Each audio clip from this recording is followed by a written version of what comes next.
Maraming tao ang naniniwala na kapag sila ay namatay, ang lahat ay nagtatapos.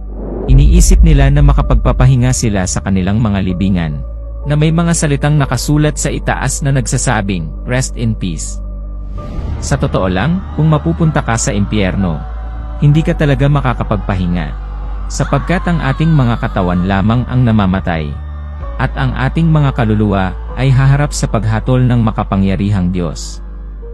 Gaya ng sinasabi sa mga Hebreo 9:27. At kung paanong itinakda sa mga tao ang mamatay na minsan, at pagkatapos nito ay ang paghuhukom. Kaya habang tayo ay nabubuhay pa, siguraduhin natin na tayo ay may kaligtasan. Paano natin gagawin yon?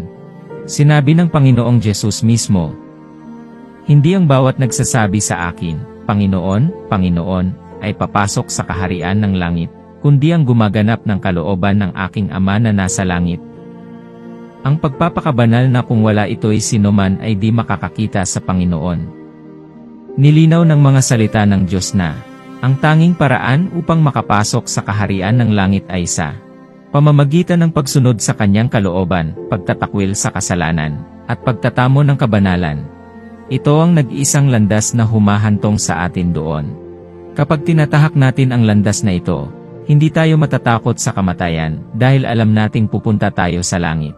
Ngunit kung tinatanggap lamang natin ang Panginoong Jesus bilang ating tagapagligtas at kinikilala siya bilang ating Panginoon, ngunit hindi natin sinusunod ang kanyang kalooban, ang tanging naghihintay na resulta ay ang pagdurusa ng impyerno.